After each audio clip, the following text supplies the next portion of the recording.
ഹരി ഹരി ഹരി ഹരി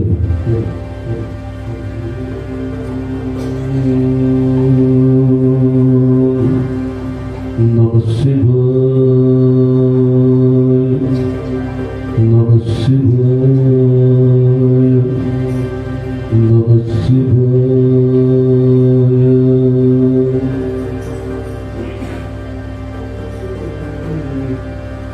ചഞ്ചല ധാരകനേ ശംഭോ പുള്ളി പുലി തോലനന്ദേ സുന്ദര മോഹന മംഗളദായക ചഞ്ചല ധാരകനേ ശംഭോ പുള്ളി പുലി തോലനന്ദേ സുന്ദര മോഹന മംഗളദായക ചഞ്ചല ധാരകനേ ശംഭോ പുള്ളി പുലി തോലനന്ദേ സുന്ദര മോഹന മംഗളദായക ചഞ്ചല ധാരകനേ.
Hare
കുന്തി കണ്ണീര് കുടിക്കുന്നോ കണ്ണീര് കുടിക്കുന്നോ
അർജുനനോ കാട്ടി സത്യത്തിനും ചരശയ്യ മാത്രം സത്യത്തിനും ചരശയ്യ മാത്രം കൃഷ്ണ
കേശവപാദത്തിൽ അർപ്പിച്ചിടുന്നു ഞാൻ ഭക്തിതൻ പൊന്നോലിൽ കോർത്തമാല്യം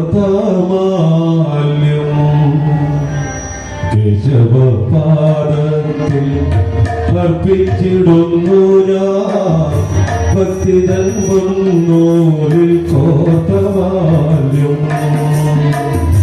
കണ്ണുനീർ പൂക്കളും കർമ്മഫലങ്ങളും കണ്ണുനീർ പൂക്കളും കർമ്മഫലങ്ങളും അശ്രുവാതോയവും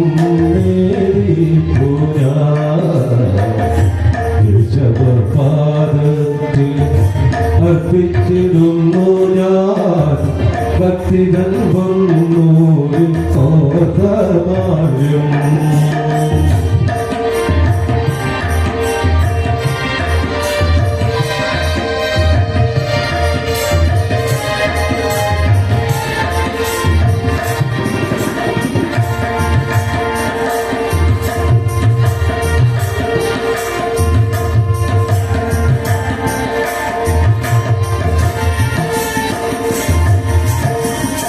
കണ്ണൊന്നു ചിന്നിയാൽ കാണുന്നു കണ്ണാതെ ആനന്ദ സാന്ദ്രമാ ദിവ്യരൂപം കണ്ണൊന്നു ചിന്നിയാൽ കാണുന്നു കണ്ണാതെ ആനന്ദ സാന്ദ്രമാ ദിവ്യരൂപം മനതാരിലെന്നും മുഴങ്ങുന്നു നിന്നൂടെ മനതാരിലെന്നും മുഴങ്ങുന്നു നിന്നൂടെ മധുര മനോഹര വേണുഗാനം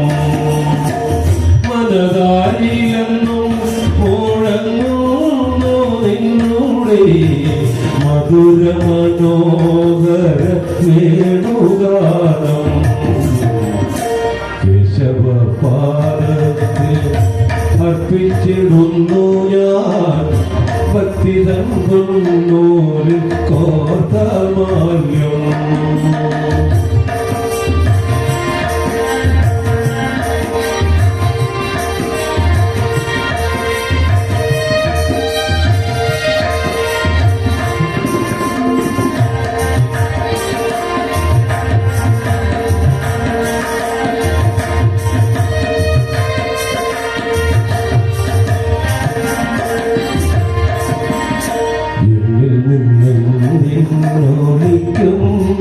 മാധവ കാണുന്നു നിന്നിൽ ഞാൻ വിശ്വമല്ല. എന്നിൽ നിന്നെന്തിൽ ഓടിക്കുന്നു മാധവ കാണുന്നു നിന്നിൽ ഞാൻ വിശ്വമല്ല. എങ്ങുമെല്ലാടവും നീ നിറഞ്ഞിടുന്നു, എങ്ങുമെല്ലാടവും നീ നിറഞ്ഞിടുന്നു. പിന്നെന്തുകണ്ണ തിരഞ്ഞിടേണോ. എങ്ങുമെല്ലാടവും നീ നിറഞ്ഞിടുന്നു, പിന്നെന്തുകണ്ണ തിരഞ്ഞിടേണോ. കേശവപാദത്തിൽ അർപ്പിച്ചിടുന്നു ഞാൻ ഭക്തി തന്നൂരിൽ കോർത്തമാല്യം.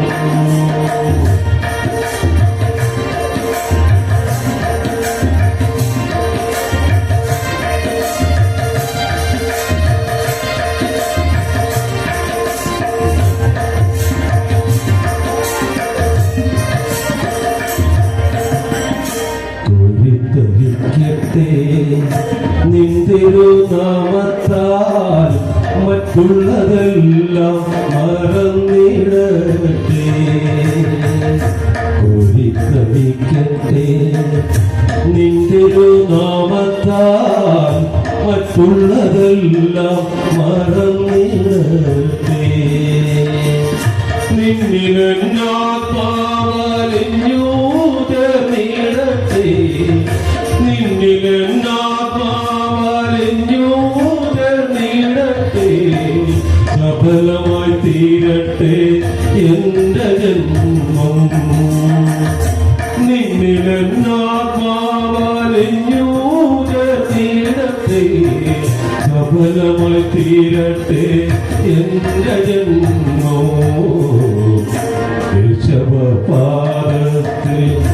അർപ്പിച്ചിടുന്നു ഞാൻ ഭക്തി തന്നൂരിൽ കോർത്തമാല്യം.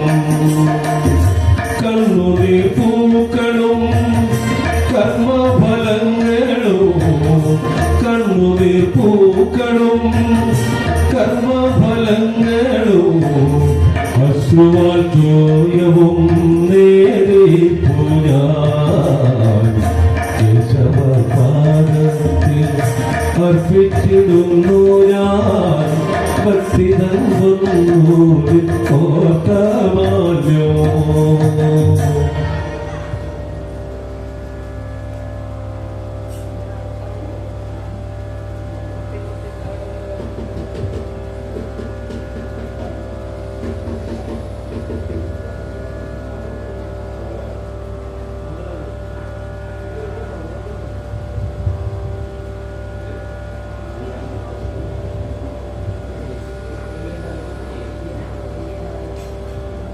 അടുത്തതായി മംഗളാരാധിയാണ് എന്റെ വേദിയിൽ നീരാഞ്ജനത്തിനുള്ള എല്ലാ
ഭദ്രേ നാരായണ അമ്മേ നാരായണ ദേവി നാരായണ ലക്ഷ്മി നാരായണ ഭദ്രേ നാരായണ അമ്മേ നാരായണ ദേവി നാരായണ ലക്ഷ്മി നാരായണ ഭദ്രേ നാരായണ അമ്മേ നാരായണ ദേവി നാരായണ ലക്ഷ്മി നാരായണ ഭദ്രേ നാരായണ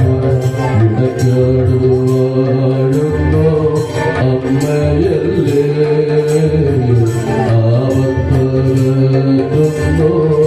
ആവത്തരന്നോരമ്മയല്ലേ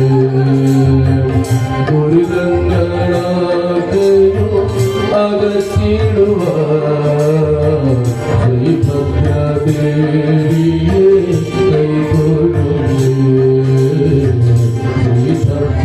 ശ്രീഭദ്രദേവിയെ കൈകൊള്ളുന്നേ അമ്മേ നാരായണ ദേവി നാരായണ ലക്ഷ്മി നാരായണ ഭദ്രേ നാരായണ അമ്മേ നാരായണ ദേവി നാരായണ ലക്ഷ്മി നാരായണ ഭദ്രേ നാരായണ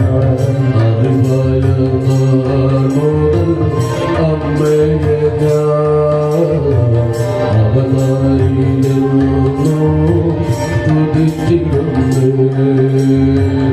അഴലോടയൽ മനോ നേടുമ്പോ ആശ്രയമേകുന്ന ദേവിയല്ലേ ആശ്രയമേകുന്ന ദേവിയല്ലേ അമ്മേ നാരായണ ദേവി നാരായണ ലക്ഷ്മി നാരായണ ഭദ്രേ നാരായണ അമ്മേ നാരായണ ദേവി നാരായണ ലക്ഷ്മി നാരായണ ഭദ്രേ നാരായണ അമ്മേ നാരായണ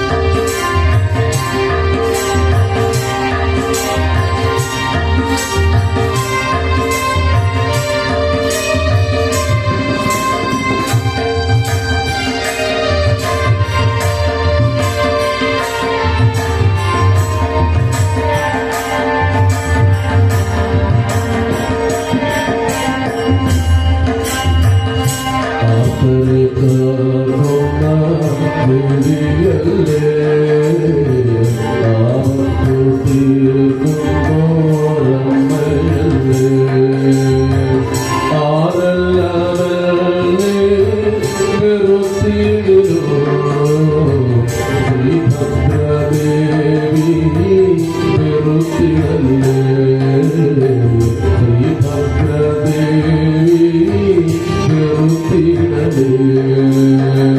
ലക്ഷ്മി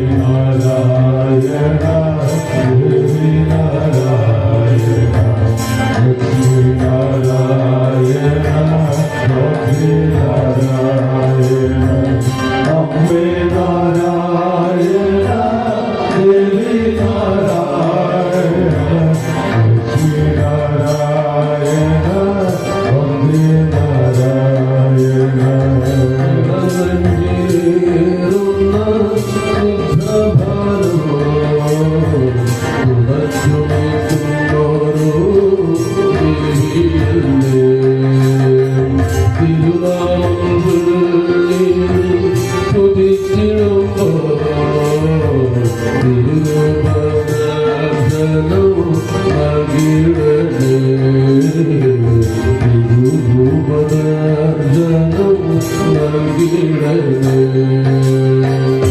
അമ്മേ നാരായണ ദേവി നാരായണ ലക്ഷ്മി നാരായണ ഭദ്രേ നാരായണ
जय भागवता देवा जय जय भागवता जय जय राधा कृष्ण स्वरूपा जय जय भागवता देवा जय जय भागवता जय जय भागवता देवा जय जय भागवता जय जय राधा कृष्ण स्वरूपा जय जय भागवता देवा जय जय भागवता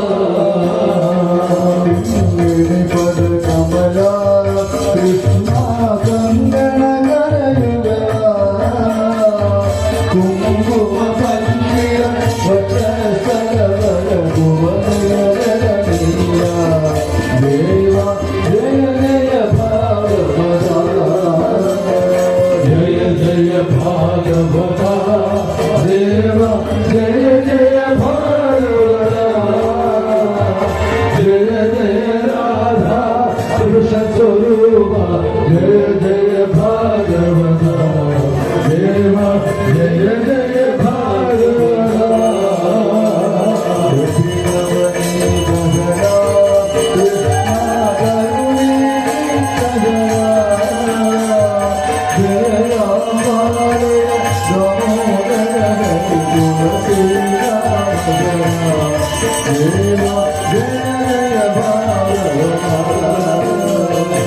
जय जय भागवता देवा जय जय भागवता जय जय राधा कृष्ण स्वरूपा जय जय भागवता देवा जय जय भागवता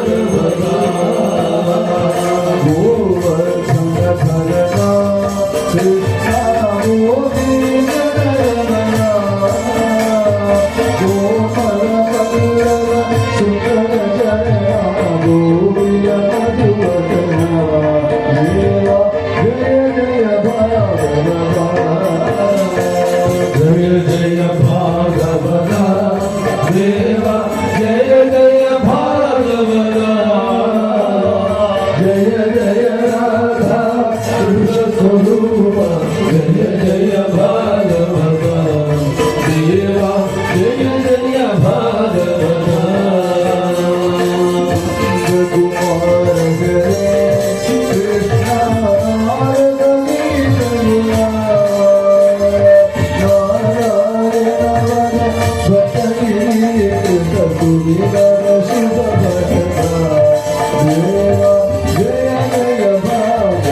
कुमार कृष्ण जय जय भागवता देवा जय जय भागवता जय जय राधा कृष्ण स्वरूपा जय जय भागवता देवा जय जय भागवता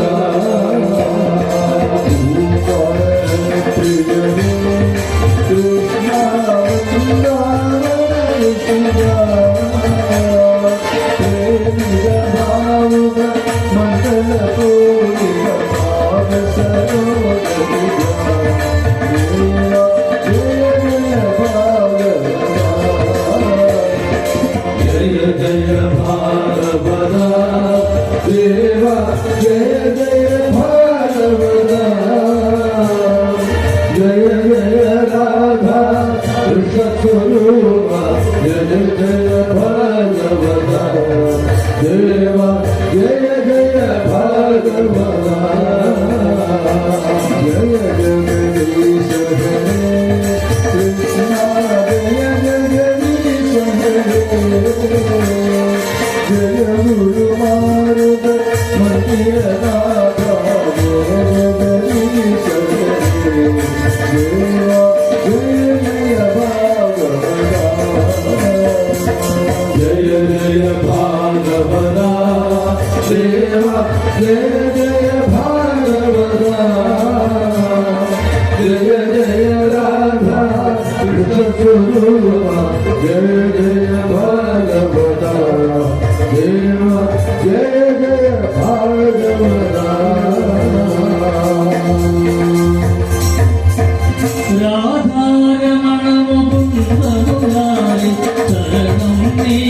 ശരണയുഗം രാധാരമണമുരാരി ശരണമേ തവ ശരണയുഗം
മംഗളം ശാശ്വത ശംഭോ മംഗളം മൃത്യുസൂദന മംഗളം മേലാടാറ്റ മംഗളം സോമസുന്ദര മംഗളം പാർവതി ഗൗരി മംഗളം പരമേശ്വരി മംഗളം ലളിതാദേവി മംഗളം വീനലോചന ശ്രീഭൂതനാഥായ മംഗളം പഞ്ചഭൂതായ മംഗളം പഞ്ചേന്ദ്രിയായ മംഗളം ക്ഷേത്രജ്ഞായ മംഗളം ക്ഷേത്രപരിപാലകരായ മംഗളം കായേന വാചാ മനസേന്ദ്രിയർവാ ബുദ്ധ്യാത്മനാ പ്രകൃതസ്വഭാവാൽ കരോമി യദ്യൽ സകലം പരസ്മൈ നാരായണായേതി സമർപ്പയാമി. ഓം പൂർണ്ണമദം പൂർണ്ണമിദം പൂർണ്ണാത് പൂർണ്ണമുദച്ഛതേ പൂർണ്ണസ്യ പൂർണ്ണമാദായ പൂർണ്ണമേവാവശിഷ്യതേ. ഓം ശാന്തി ശാന്തി ശാന്തി. കരചരണകൃതം വാ കായകം കർമ്മജം വാ ശ്രവണനയനജം വാ മാനസം വാപരാധം വിഹിതമവിഹിതം വാ സർവമേത ജപസ്വ ശിവ ശിവ കരുണാബ്ദേ ശ്രീ മഹാദേവ ശംഭോ ശ്രീകൃഷ്ണായ നമോ. സർവം ശ്രീകൃഷ്ണപാദാരവിന്ദേ സമർപ്പയാമി. സ്വസ്തി പ്രജാഭ്യാം പരിപാലയന്താം ന്യായേന മാർഗേണ മഹിം മഹീശ ഗോബ്രാഹ്മണേഭ്യേ ശുഭമസ്തു നിത്യം. ലോകാ സമസ്താഃ സുഖിനോ ഭവന്തു. ലോകാ സമസ്താഃ സുഖിനോ ഭവന്തു. സമസ്ത ലോകാ സുഖിനോ ഭവന്തു. സുഖിനോ ഭവന്തു. സുഖിനോ ഭവന്തു. ഓം തത്സത്.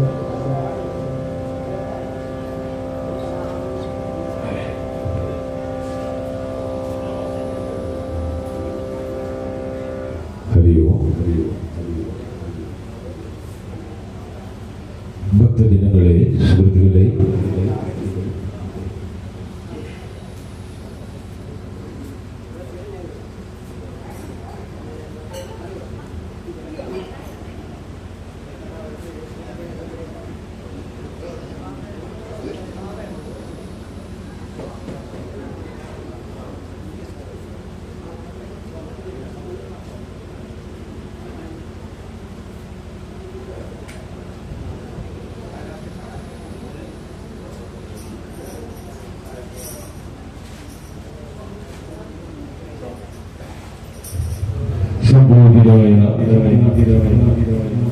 ഗുരുജനങ്ങളെ, ഇടയ്ക്കാട് ദേവീക്ഷേത്ര സന്നിധിയിൽ നടന്നു വരുന്ന ശ്രീമദ് ഭാഗവത സപ്താഹ ജ്ഞാനയജ്ഞത്തിന്റെ 2ാം ദിവസമായ ഇന്നത്തെ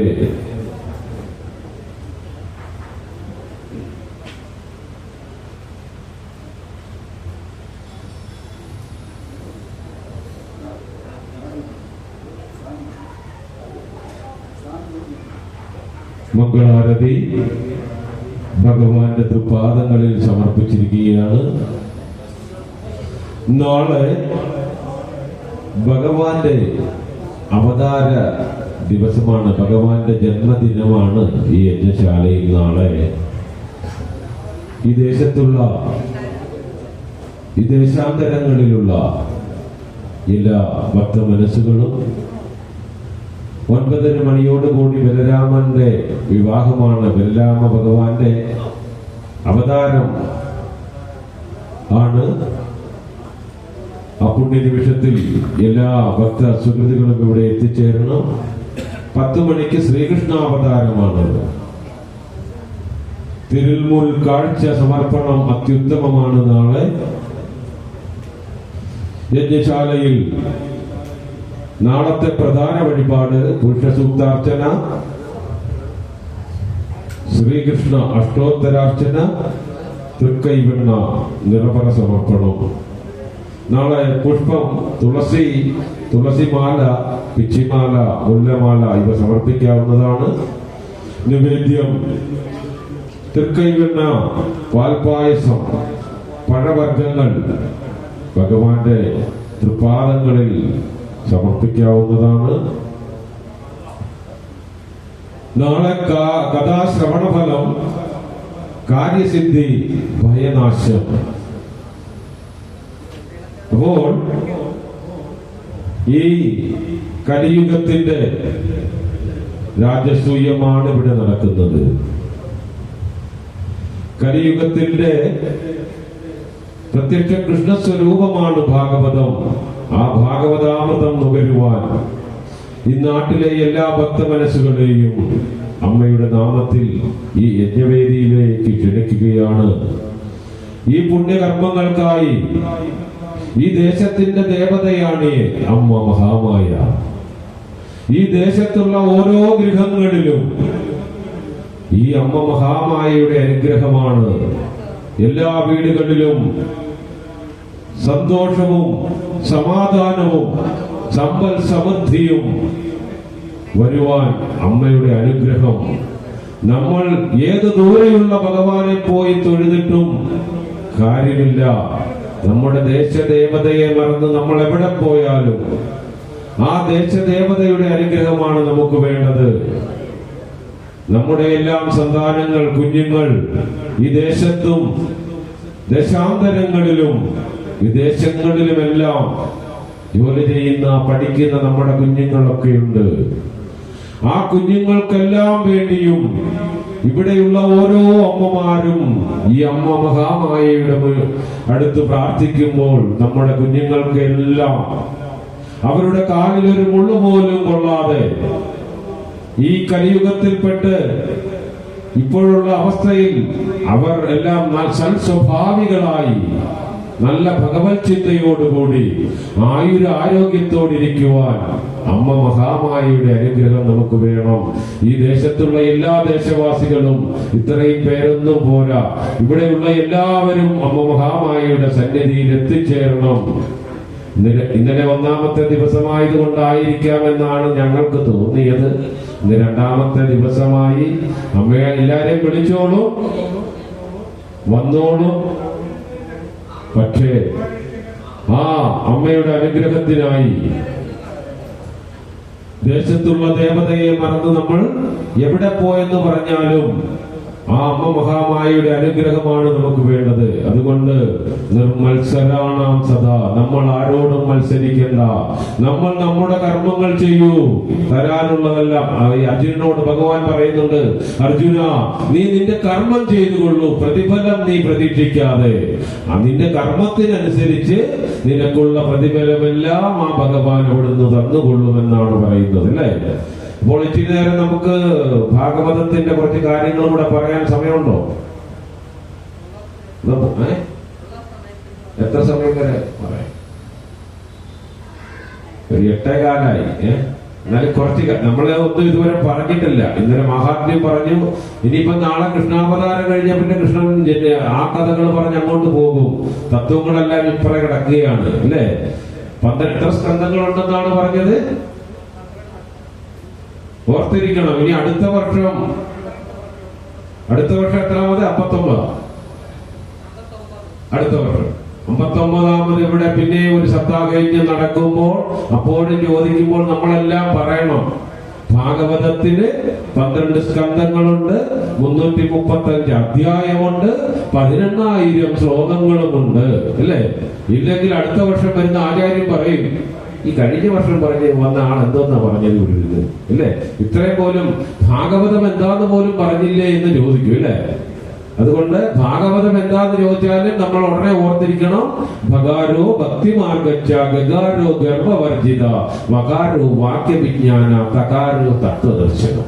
ഇത്രയെങ്കിലും പറയുവാൻ നമ്മൾ നമ്മുടെ അടിസ്ഥാന കാര്യങ്ങളെങ്കിലും നമ്മൾ ഓർത്തിരിക്കണം. അപ്പോൾ നമ്മൾ ഇന്ന് പറഞ്ഞു വന്നത് എവിടെയാണ്? മഹാഭാരതം അവസാനിക്കുന്നിടത്ത് നിന്നും ചതുർശ്ലോകി ഭാഗവതം എപ്പോൾ ആദിനാരായണനിൽ നിന്നും പകർന്ന് ബ്രഹ്മാവിന് കിട്ടുന്ന ചതുർശ്ലോകി ഭാഗവതത്തെ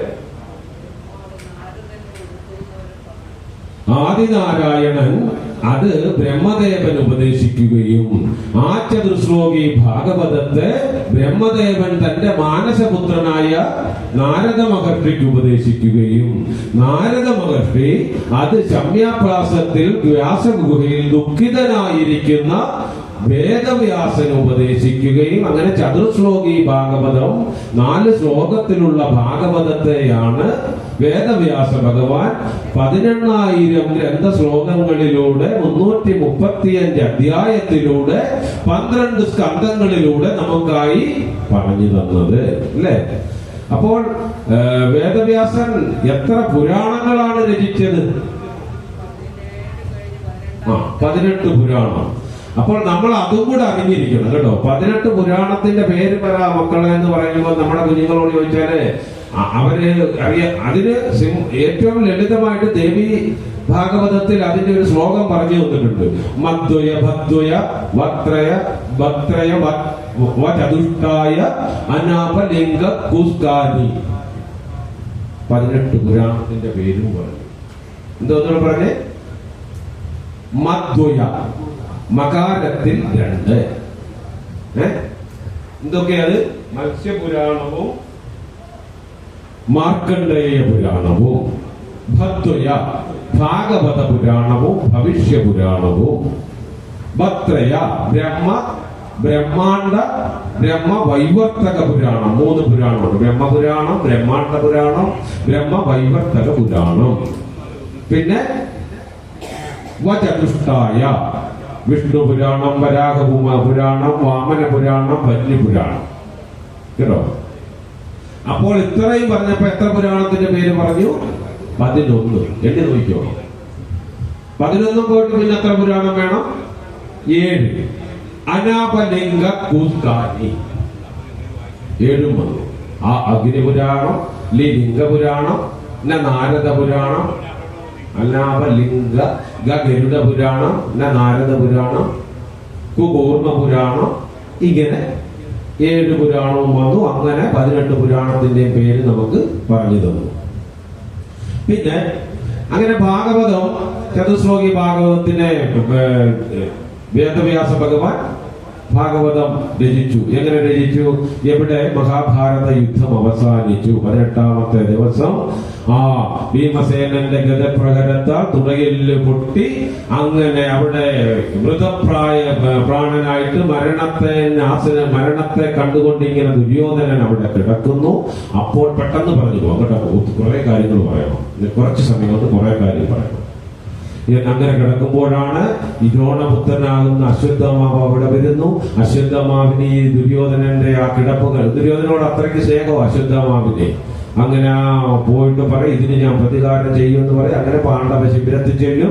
പാണ്ഡവരുടെ മക്കളുടെ എല്ലാം തലയിറത്ത് കൊണ്ടുവന്നിട്ട് ദുര്യോധനന്റെ കാലിൽ കൊണ്ടുവെക്കുമ്പോൾ ദുര്യോധനൻ പറയും, എന്ത് മഹാപാപമാണ് കാണിച്ചത്, നീ ശാപം കിട്ടും, നീ അങ്ങനെ എന്ത് മഹാപാപമാണ്. എന്താ ആ രക്തമെല്ലാം, ദുഷിച്ച രക്തമെല്ലാം പോയപ്പോ ദുര്യോധനന്റെ ആ ആസുരികമെല്ലാം മാറി സാത്വികനായി. അങ്ങനെ ഇതെല്ലാം പാണ്ഡവന്മാർ അറിയുന്നു. അവരവിടുന്ന് തിരിച്ചു വരുന്നു. അർജുനനും കൃഷ്ണനും കൂടെ തേരിൽ പോകുന്നു. ഈ അശ്വത്ഥമാവിനെ അങ്ങനെ പുറകെ പോകുമ്പോൾ അശ്വത്ഥമാവ് ബ്രഹ്മാസ്ത്രം പ്രയോഗിക്കും. അപ്പൊ അതിനെ എതിർക്കാനായിട്ട് അർജുനൻ അതിനെ നിഗ്രഹിക്കും. അങ്ങനെ ഈ ഗുരുവംശത്തിന്റെ നശിപ്പിക്കുവാൻ വേണ്ടിയിട്ട് ബ്രഹ്മാസ്ത്രം പ്രയോഗിക്കും അശ്വത്ഥമാവ്. അതെവിടെ പോയി ചേരും? ഉത്തരയുടെ ഗർഭത്തിൽ. അപ്പോൾ അതിനു മുമ്പ് ഈ അശ്വത്ഥമാവിനെ പിടിച്ചു കെട്ടിക്കൊണ്ട് വന്ന് ഈ പാഞ്ചാലിയുടെ കാൽക്കൽ കൊണ്ടിടും അർജുനൻ. അപ്പോൾ പറയും, അപ്പോൾ പാഞ്ചാലി പറയും, മാതൃവേദ ഇത്രയും മക്കളെല്ലാം നഷ്ടപ്പെട്ട അമ്മയല്ലേ, എന്റെ മക്കളെ നഷ്ടപ്പെട്ടാലുള്ള എന്റെ വേദന. അപ്പോൾ അപ്പോൾ ഇവിടെ പറയുന്നുണ്ട്, അത് നിങ്ങളുടെ ഗുരുപുത്രനാണ്, അല്ലെ, ഗുരുവിന്റെ പുത്രനാണ്, അത് ബ്രാഹ്മണനാണ്, ബ്രാഹ്മണനെ രോഗിക്കാൻ പാടില്ല. ഇങ്ങനെയുള്ള തത്വജ്ഞാനമൊക്കെ അവിടെ പറയുന്നുണ്ട്. അങ്ങനെ ഈ അശ്വത്ഥമാവിന്റെ ഈ ചൂടാരക്തമൊക്കെ ചുഴന്നെടുക്കുന്നു. അങ്ങനെ അശ്വത്ഥമാവ് ചിരഞ്ജീവിയായി പോകുന്നു. അങ്ങനെ ഇതെല്ലാം കഴിയുമ്പോഴാണ്, ഇപ്പൊ കുരുക്ഷേത്രം ഇതെല്ലാം കഴിഞ്ഞു. അപ്പോഴത്തേക്കുണ്ട് കുന്തിദേവി. കുന്തിദേവി എന്ന് പറഞ്ഞാൽ അവിടെ പറയുന്നുണ്ട്, ഈ യുദ്ധമെല്ലാം കഴിയുമ്പോ ഗാന്ധാരി ഭഗവാൻ കൃഷ്ണനോട് പറയുന്ന ഇതൊക്കെ ഉണ്ടല്ലോ, ഈ കഥയിലൂടെ പറയുന്നത് നമ്മുടെ എല്ലാം ജീവിതത്തിൽ പകർത്തുവാനുള്ളതാണ്. നമ്മുടെ വീടുകളിൽ, ജീവിതത്തിൽ നമ്മുടെ കുഞ്ഞുങ്ങളെ എല്ലാം വളർത്തുമ്പോൾ അമ്മ എങ്ങനെയായിരിക്കണം, അച്ഛൻ എങ്ങനെയായിരിക്കണം, മക്കളെ എങ്ങനെയാണ് വളർത്തേണ്ടത്, ഇതൊക്കെ ഇതിൽ നിന്ന് പഠിക്കാനാണ് ഇതൊക്കെ പറയുന്നത് കേട്ടോ. അവിടെ ഗാന്ധാരി ഭഗവാൻ കൃഷ്ണനോട് പറയും, കൃഷ്ണ, 101 മക്കളിൽ 100 മക്കളും ആൺകുട്ടികൾ എനിക്കുണ്ടായിട്ടും ഒന്നിനെ പോലും നീ വായ്ക്കരി വെക്കാൻ പോലും ബാക്കി വെച്ചില്ലല്ലോ കൃഷ്ണ, നിന്റെ കുലം നശിച്ചു പോകുമെന്ന് അവിടെ ഗാന്ധാരി ശപിക്കുന്നുണ്ട് ഭഗവാനെ. ഭഗവാൻ ചിരിച്ചുകൊണ്ട് പറയും, അത് ഗാന്ധാരിയമ്മേ, അത് ആരുടെ കുറ്റമാ? എന്ന് വിവാഹം കഴിക്കാനായിട്ട് പോകുമ്പോൾ ഭർത്താവിന് കണ്ണ് കാണുന്നില്ല എന്ന് കണ്ടപ്പോൾ അന്ന് അമ്മ കണ്ണു മൂടിക്കെട്ടിയപ്പോൾ 101 മക്കളും ആസുരീകരായി മാറി, അല്ലെ? അവരെ അച്ഛന് കണ്ണ് കാണുന്നില്ലെങ്കിൽ അമ്മയ്ക്ക് വഴിതെളിക്കാമായിരുന്നു. ഇന്നത്തെ കാലം നോക്കിക്കോളൂ, അച്ഛന്മാരൊക്കെ എവിടെയാണ്? ദേശങ്ങളിലും വിദേശങ്ങളിലും എല്ലാം ആ പ്രാരാബ്ധങ്ങൾ എടുത്തുകൊണ്ട് പോയിരിക്കുകയാണ്. വീട്ടിൽ കുഞ്ഞുങ്ങളെ എല്ലാം സംരക്ഷിക്കുവാൻ അവർ വീട് വിട്ട് അവിടെ ഇവിടെയെല്ലാം ജോലി ചെയ്താണ് സമ്പാദിച്ചു കൊണ്ടുവരുന്നത്. അപ്പോൾ എന്നും മക്കളുടെ കൂടെ നിൽക്കുന്നത് ആരാണ്? അമ്മയാണ്. ആ അമ്മയാണ് കുഞ്ഞുങ്ങളെ വഴികാട്ടി നേർവഴിയിൽ സഞ്ചരിക്കേണ്ടത്. ഇന്നത്തെ ഈ ദുഷിച്ച ഈ സാഹചര്യങ്ങളിലെല്ലാം ഒരു തെറ്റായ വഴിയിലൂടെ പോകാതെ അവരെ സംരക്ഷിക്കാനുള്ള കടമ ആർക്കാണുള്ളത്? അമ്മയ്ക്കാണുള്ളത്. ഇവിടെ പറഞ്ഞു കൊടുത്തു ഭഗവാൻ. നോക്കൂ ഗാന്ധാരി അമ്മേ, അണ്ട് അപ്പുറ പാണ്ഡവർക്ക് കുന്തിദേവിക്ക് എത്ര മക്കളാ? 3. കുന്തിദേവിക്ക് 3 മക്കളേ ഉള്ളൂ. മാധുരിയുടെ മക്കളാണ് നകുലനും സഹോദരനും. അപ്പോൾ സ്വന്തമായ 3 മക്കളെയും അനിയത്തിയുടെ മക്കളെയും സ്വന്തം കുഞ്ഞ്, ഇവിടെ മാതൃകയാണ്, അതിനെയും സ്വന്തം കുഞ്ഞുങ്ങളെ കൂട്ടവിടെ കുന്തിദേവി വളർത്തുകയാണ്. എവിടെയെല്ലാം പോകുന്നുണ്ടോ, അല്ലെ, വനവാസത്തിന് പോകുമ്പോഴും എവിടെയെല്ലാം ഏതെല്ലാം ആപത്തുകൾ വരുമ്പോഴും അപ്പോഴെല്ലാം അവരുടെ കൂടെ നിന്ന് അവർക്ക് നേർവഴി കാണിച്ചു കൊടുത്ത അമ്മയായിരുന്നു. ആ കുന്തിദേവിയാകുന്ന അമ്മയെ കണ്ടാണ് നമ്മുടെ അമ്മമാർ പഠിക്കുന്നത്, അല്ലേ? അതേപോലെ തന്നെ ആ കുന്തിദേവിയുടെ ഒരു കാര്യം കൂടെ പറയും. ഈ കുന്തിദേവി സത്യത്തിൽ കുന്തിഭോജന്റെ മകളാണോ? അല്ല. കുന്തിദേവിയുടെ ശൂരസേനന്റെ മകളായ പൃഥയാണ്. പൃഥ എന്ന പെൺകുട്ടി കുന്തിഭോജന് മക്കളില്ലാതെ വന്നപ്പോൾ ദത്തെടുത്ത് വളർത്തുകയാണ്. അങ്ങനെ ദത്തെടുത്ത് വളർത്തുമ്പോൾ ആ കുന്തിഭോജൻ ദത്തെടുത്ത് വളർത്തിയപ്പോൾ വിട്ട പേരാണ് കുന്തി എന്നുള്ള നാമം വന്നത്.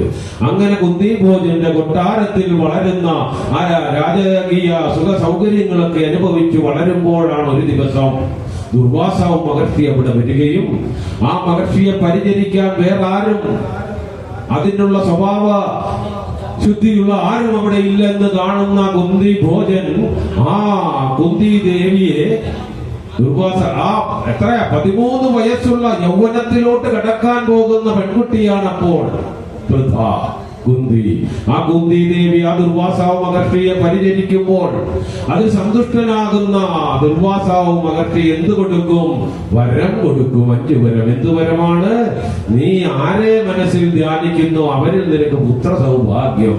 ഈ വരമാണ് ഇന്നത്തെ നമ്മുടെ കുഞ്ഞുങ്ങൾക്കൊക്കെ നമ്മൾ കൊടുക്കുന്ന വരം. അറിയാമോ?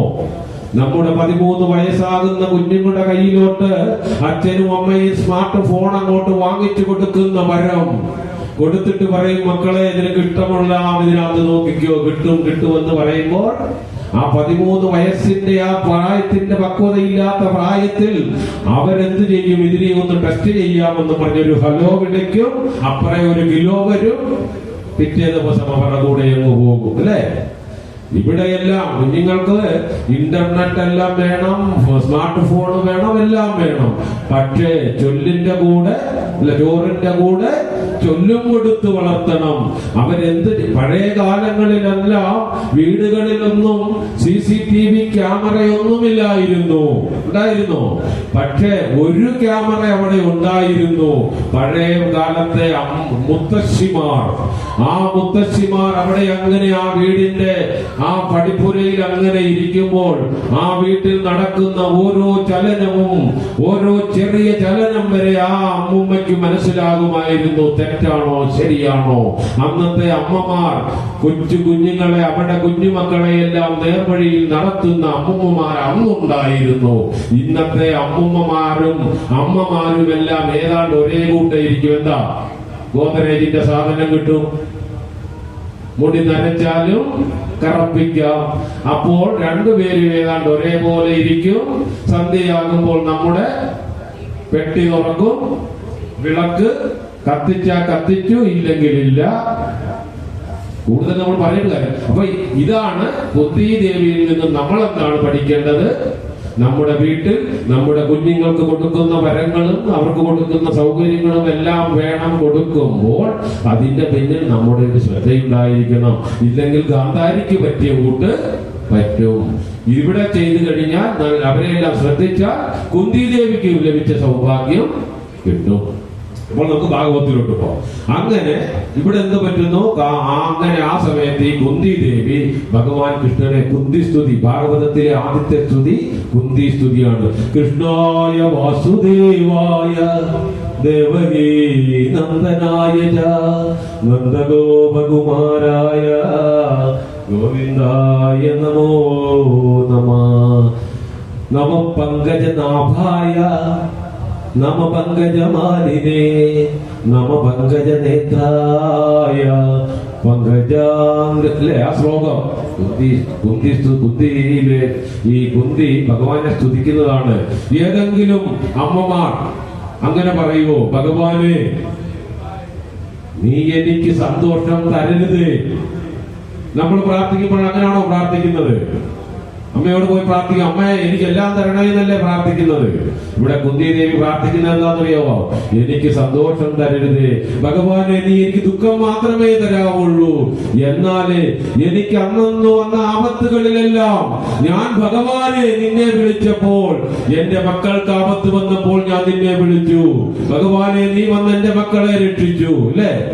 അങ്ങനെ അവസാനം കൗരവസഭയിൽ ആ പാഞ്ചാലിയുടെ വസ്ത്രാക്ഷേപം ചെയ്യുമ്പോഴും ഭഗവാനെ നിന്നെ വിളിച്ചപ്പോൾ നീയല്ലേ വന്ന് രക്ഷിച്ചത്. അരക്കില്ലത്തിൽ ചുട്ടുകരിക്കാൻ പോകുമ്പോഴും ഭഗവാനെ ഞാൻ നിന്നെ വിളിച്ചപ്പോൾ നീയല്ലേ ഞങ്ങളുടെ കൂടെ വന്നെന്ന് ഞങ്ങളെ ഏൽപ്പിച്ചത്. ഞങ്ങൾക്ക് സുഖഭോഗങ്ങളിൽ ഞങ്ങൾ കഴിയുകയാണെങ്കിൽ ഞങ്ങൾക്ക് നിന്നെ ഓർക്കാനേ സാധിക്കുമോ? ദുഃഖമുണ്ടെങ്കിൽ ദുഃഖമുള്ളപ്പോഴല്ലേ നമ്മൾ ഭഗവാനെ വിളിക്കൂ. സന്തോഷമായിട്ട് എല്ലാവരും ആരെങ്കിലും ഭഗവാനെ വിളിക്കുവോ? ഇല്ല. വിളിക്കുവോ? വിളിക്കണം. അതാണ് കുന്തി ദേവി പറഞ്ഞു. അങ്ങനെ ആ ഇതിലേറ്റവും ആദ്യത്തെ സ്തുതി കുന്തി സ്തുതിയാണ്. ഇത് കഴിഞ്ഞപ്പോ ഭഗവാൻ കുറെ നാളായി ദ്വാരക വിട്ട് ഇവിടെ വന്നിട്ട് യുദ്ധവും കാര്യങ്ങളും എല്ലാം കഴിഞ്ഞു. അവിടെ കുറെ പേരൊക്കെ ഉണ്ട്.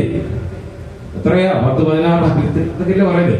പിന്നെ അതിലുള്ള മക്കളുണ്ട്. ഓരോ 8 ഭാര്യമാരിൽ 10 മക്കളുണ്ടെന്നാ പറഞ്ഞത്. 8 ഭാര്യമാരിൽ 10 മക്കളുണ്ട്. നമുക്കൊക്കെ എന്തോ ഉണ്ട് അല്ലേ? ഇപ്പോഴൊക്കെയാണെ ഒന്നേ ഉള്ളൂ. അത് പണ്ട് ഇവര് പറഞ്ഞ് പഴയ കാലത്ത് അവരൊരു പരസ്യം ചെയ്തായിരുന്നു, നാം 2 നമുക്ക് 2. അപ്പൊ ഇതൊക്കെ കേന്ദ്രത്തിൽ നിന്നാണല്ലോ വരുന്നത്. അവിടുന്ന് വന്നപ്പോ നാം 2 നമുക്ക് 2 എന്ന് പറഞ്ഞപ്പോ അപ്പൊ ഹിന്ദിയില അനൗൺസ്മെന്റ്, ഹം ദോ ഹെ ഹമാരെ ലിയേ ദോ ഹെ, ഹം ദോ ഹെ ഹമാരെ ലിയേ ദോ, ബസ്. ഇതാണ് മെസ്സേജ്. അപ്പൊ ഹിന്ദി അറിയാവുന്ന അതിൽ കുറെ ആൾക്കാർക്ക് നല്ല ഹിന്ദി അറിയാമായിരുന്നു. അവർക്കത് മനസ്സിലായി, നമുക്ക് മനസ്സിലായില്ല. നമ്മള് ഹം ദോ ഹമാരെ ലിയേ ദോ ബസ് എന്ന് പറഞ്ഞപ്പോ നമ്മൾ ദോയിൽ അങ്ങ് നിർത്തി. അവരെന്താ കേട്ടതെന്നറിയോ?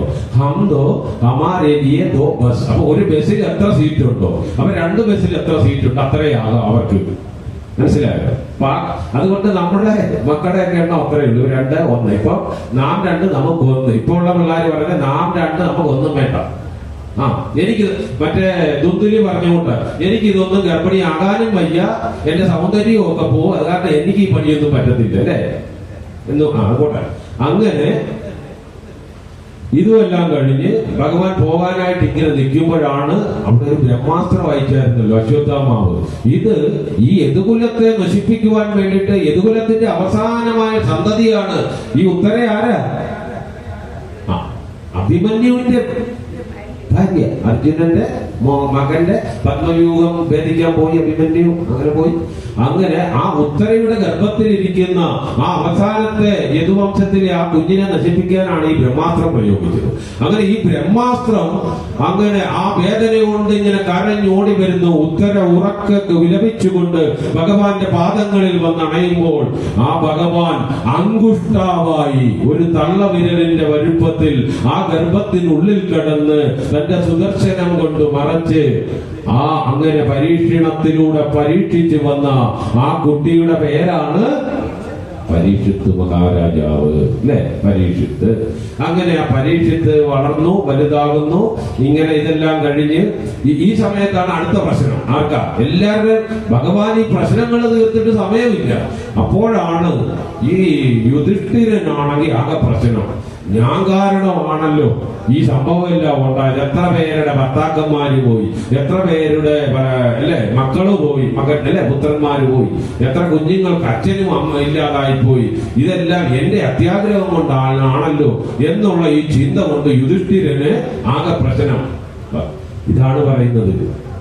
ആ കാലത്തില് ഭഗവാന്റെ കൂടെ നടന്ന എത്രയും പേർക്കും കൂടെ ഉണ്ടായിരുന്നത് ഇത് ഭഗവാനാണെന്ന് അറിയുന്നില്ല.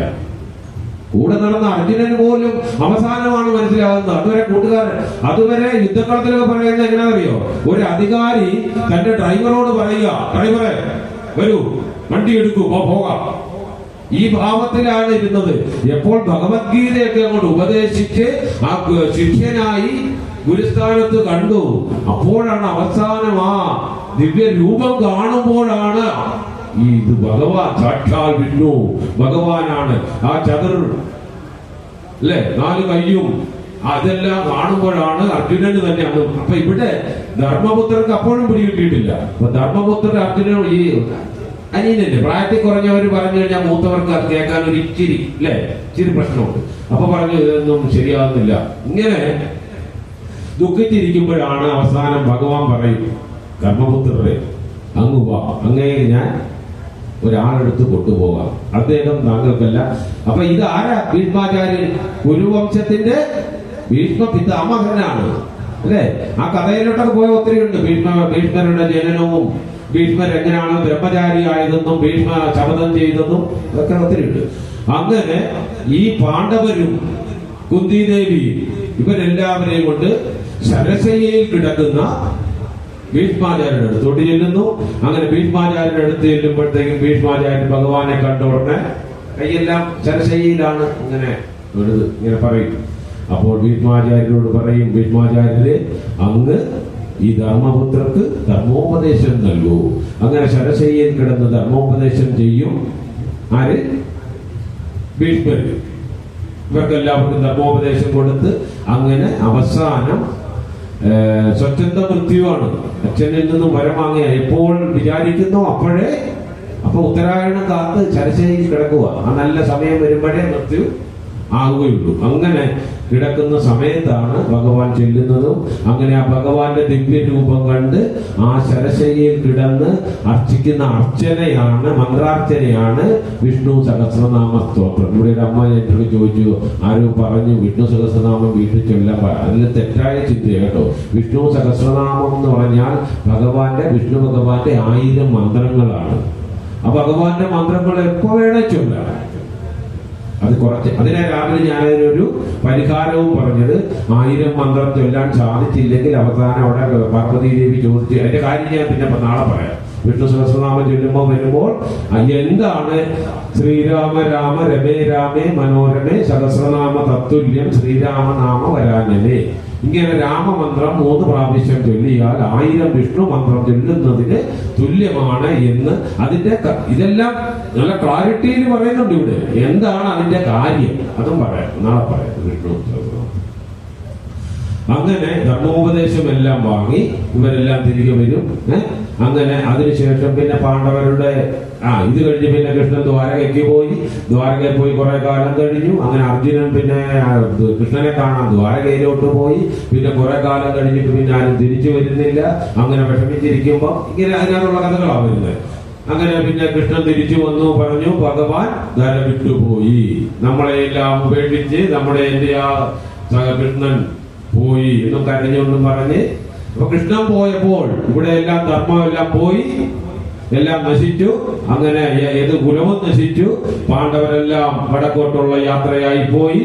അത് കഴിഞ്ഞപ്പോഴല്ല ആ സമയത്ത് പരീക്ഷിത്ത് മഹാരാജാവിനെ രാജ്യഭാരമെല്ലാം ഏൽപ്പിച്ചു, അല്ലെ? അങ്ങനെ ഈ പരീക്ഷിത്ത് മഹാരാജ ചക്രവർത്തി, ഈ ഭാരതം എന്ന് പറഞ്ഞാൽ ഭാസിൽ രമിച്ചവൻ ഭാസ്കരൻ, അല്ലെ? ഈ ഒരു രാജ്യത്തിന് ഒരു ഗ്രന്ഥത്തിന്റെ പേരും ഒരു രാജ്യത്തിന്റെ പേരുമുള്ള ഒരേ ഒരു രാജ്യം ഈ ഭാരതഭൂമിയാണ്, അല്ലേ? ഭാരതം എന്ന ഒരു ദേശഭൂമി, ആ പേരുള്ള ഒരു ഗ്രന്ഥവും ഇവിടെ. അമേരിക്ക എന്നുള്ള പേരിൽ ഒരു ഗ്രന്ഥമുണ്ടോ? ഇല്ല. അപ്പോൾ ആ ഭാരതഭൂമി എന്ന് പറയുന്നത് ഇന്ന് കാണുന്ന ഭാരതമല്ല.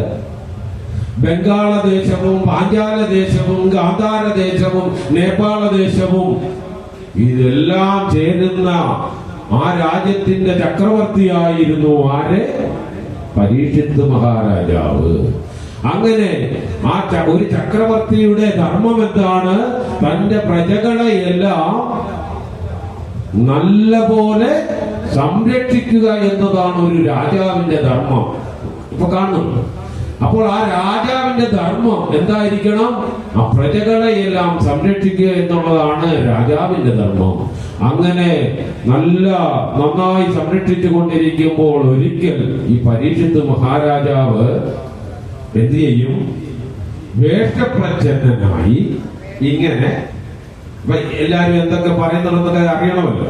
ഇങ്ങനെ പോകുമ്പോഴാണ് ഈ എല്ലാ ആൾക്കാരും ഒക്കെ ശ്രീകൃഷ്ണാദി പാണ്ഡവാദി അവരുടെ സൽചരിതങ്ങളൊക്കെ ഇങ്ങനെ പാടി സന്തോഷിച്ചിരിക്കുന്ന കാഴ്ചയെല്ലാം കണ്ട് ഈ പരീക്ഷിത്ത് മഹാരാജാവ് ഇങ്ങനെ വരുമ്പോഴാണ് ദൂരെ നിന്നൊരു കാഴ്ച കാണുന്നത്. എന്തുവാ? ഒരു പശു. ഈ പശുവിനാണെങ്കിൽ ഒരു കാലേ ഉള്ളൂ, 3 കാലേ ഉള്ളൂ. അതിന്റെ അടുത്തൊരു കാളയും നിൽക്കുന്നു. ഇതിനെ ആണെങ്കിൽ കണ്ടാൽ ഒരു രാജാവിനെ കൊണ്ടുള്ള പ്രൗഢിയൊക്കെ ഉണ്ട്. വലിയ തൊപ്പിയും കൊമ്പമീശയും നല്ല പ്രൗഢിയൊക്കെ ഉണ്ട്. ഇയാള് ഇതിനെ ചാട്ടവാറിനടിക്കുകയാണ്. ഇത് കാണുന്ന പരീക്ഷിത്ത് മഹാരാജാവിന്റെ ഉള്ളിൽ കോപം വരും. ഞാൻ നന്നായി സംരക്ഷിച്ചു പോരുന്ന എന്റെ പ്രജയെ, ഒരു രാജാവിനെ അവിടുത്തെ മനുഷ്യര് മാത്രമല്ലല്ലോ പ്രജ, എല്ലാവരെയും സംരക്ഷിക്കണം അല്ലേ? ഈ അനാചാരം ചെയ്യുന്നവനാരോ അവനെ ഞാൻ ഇപ്പോൾ വധിക്കുമെന്നും പറഞ്ഞ് ഉടവാളുമെടുത്ത് ഓടി അങ്ങോട്ട് ചെല്ലുമ്പോഴാണ് അദ്ദേഹത്തിന് പറയുന്ന പേരാ ശൂദ്രാധിപതി. ഈ ശൂദ്രാധിപതി അപ്പോൾ പെട്ടെന്ന് പറയാം, ഈ പശു എന്ന് പറയുന്ന ആരാന്നറിയോ? ഭൂമിയിലേക്ക്. ഈ ഭൂമിയിലെ ഭക്തിജ്ഞാന വൈരാഗ്യങ്ങൾ ക്ഷയിച്ചു പോയി, പിന്നെ ഒന്നേ ബാക്കി അല്ലേ? പിന്നെ എന്ന് പറയുന്ന ധർമ്മമാണ്. ഇതൊക്കെ ഒരു കഥാപാത്രമായിട്ടാണ് നമ്മളെ മനസ്സിലാക്കാൻ ഒരു കഥ. ഇല്ലെങ്കിൽ ഒരു കഥയുണ്ടെങ്കിൽ നമ്മൾ കണ്ടുകൊണ്ടിരിക്കും, അല്ലെങ്കിൽ ആരെങ്കിലും കേൾക്കും. കൊച്ചു കുഞ്ഞുങ്ങൾക്ക് മരുന്ന് കൊടുക്കുമ്പോൾ, ടാബ്ലറ്റ് ഒക്കെ കൊടുക്കുമ്പോൾ എങ്ങനെ കൈപ്പുണ്ടെങ്കിൽ എന്ത് ചെയ്യും? അതിന്റെ കൂടെ ഇച്ചിരി മധുരം കൂടെ ചേർത്ത് അങ്ങോട്ട് കൊടുക്കുമ്പോൾ അവർ ടക്കെന്ന് കഴിയും അല്ലേ? അതേപോലെയാണ് ഇതിവിടെ കഥ വെച്ചിരിക്കുന്നത്. കഥയ്ക്കകത്തുള്ള സത്തിനെ നമ്മൾ എടുക്കണം അല്ലേ? അങ്ങനെ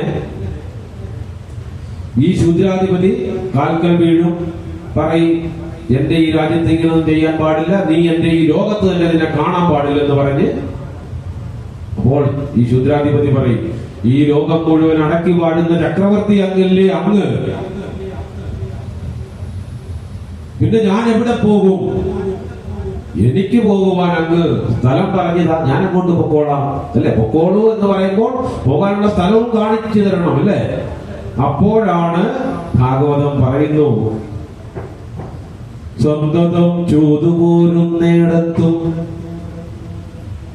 സുരാപാനമന്ദമന്യേ ചെയ്യുന്നിടത്തും പന്തക്കും ഉലകമാർ പൂത്തുള്ളവരിലും രുഗ്മഭംഗി തോറും സർവഹിംസാകാരങ്ങളും.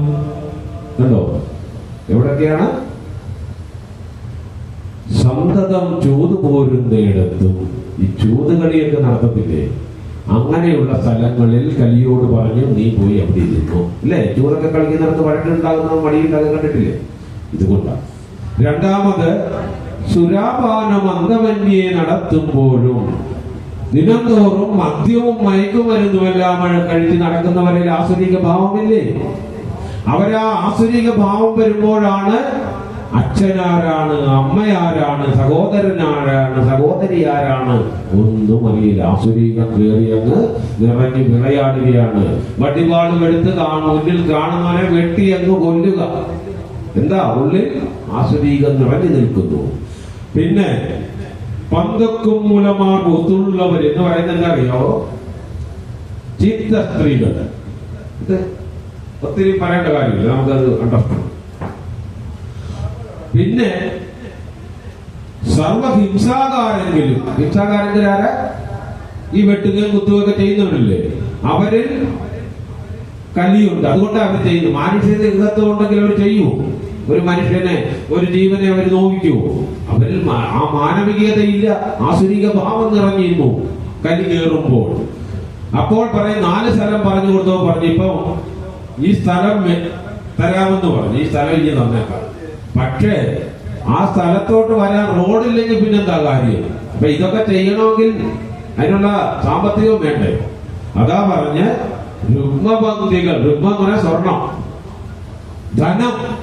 എവിടെ ധനം കൂടുന്നു അവിടെ, ഒരു വീട്ടിൽ തന്നെ ഇപ്പോൾ കണ്ടില്ലേ, കുടുംബം അങ്ങോട്ട് ഒരേ അമ്മയുടെ ഉദരത്തിൽ അല്ലെ, ഏകോദര അല്ലെ, സഹോദരൻ എന്ന് പറഞ്ഞ ആരാ? ഉദരി, ഉദരൻ. ഒരേ അമ്മയുടെ വയറ്റിൽ നിന്നും വന്ന സഹോദരന്മാർ അല്ലെ. നാളെ അച്ഛന്റെ അമ്മയുടെ സ്വത്ത് വീതിക്കുമ്പോ പഴകിടുക. കൂടിയല്ല ജനിക്കുന്ന നേരത്ത്, കൂടിയല്ല മരിക്കുന്ന നേരത്ത്, മധ്യേ ഇങ്ങനെ കാണുന്ന നേരത്ത് മത്സരിക്കുന്നതെന്തിനു നാം. വൃത്തിയായിട്ടാണ് പറഞ്ഞു തന്നിരിക്കുന്നത്. ആരെങ്കിലും കൂടി ജനിച്ചിട്ടുണ്ടോ? ഏതെങ്കിലും സഹോദരന്മാർ ഒന്ന് ഇരട്ടകളാണെങ്കിൽ കൂടി സമയത്തിന് വ്യത്യാസമുണ്ട് ഇല്ലേ? ആരും ഒന്നിച്ച് ജനിക്കുന്നുമില്ല, പോകുമ്പോൾ ആരും ഒന്നിച്ച് പോകുന്നുമില്ല, ഒന്നും കൊണ്ട് വരുന്നുമില്ല, ഒന്നും കൊണ്ട് പോകുന്നുമില്ല. പിന്നെ ഈ മധ്യേ ഇങ്ങനെ കാണുന്ന നേരത്ത് മത്സരിക്കുന്നതെന്തിനു നാം, അല്ലേ? അപ്പൊ എത്ര തത്വബോധത്തോടു കൂടിയാണ് അതൊക്കെ നമുക്ക് പറഞ്ഞു തരുന്നത്. ആര് കേൾക്കുന്നില്ല, അല്ലേ? മത്സരിക്കുക, മത്സരിച്ച് ഒരു ദിവസം കൂടെ പിറന്ന സഹോദരൻ പിണങ്ങി മിണ്ടത്തുമില്ല, പറയത്തുമില്ല. ഒരു ദിവസം പോയപ്പോ കിടന്ന് കരയുക. ഒന്നിച്ച് വളർന്നപ്പോ അങ്ങനായിരുന്നു, അല്ലേ? അവന് കിട്ടിയ എനിക്ക് തരുമായിരുന്നു. ഞങ്ങൾ ഒന്നിച്ചൊരു വീട്ടിൽ കഴിഞ്ഞപ്പോൾ ഞങ്ങൾക്ക് കിട്ടുന്നതെല്ലാം ഞങ്ങളുടെ ആയിരുന്നു. ഇന്നത് എന്റെയും നിന്റെയുമായി. ഇന്നത്തെ കുഞ്ഞുങ്ങൾ സഹോദരന്മാർ ഇവിടെ ഉണ്ടെങ്കിൽ നോക്കിയോ, എങ്ങനെ നിങ്ങൾ വഴക്ക് കൂടി തമ്മിൽ തല്ലി സന്തോഷിച്ച് ഒരു വീട്ടിൽ കഴിയുന്നു. നാളെ കല്യാണമെല്ലാം കഴിയുമ്പോൾ എന്റെയും നിന്റെയും ആകുന്നില്ലേ? ആ സ്നേഹം, കുടുംബ ബന്ധങ്ങൾ, ഇതൊക്കെ നിലനിർത്തണം, അല്ലേ?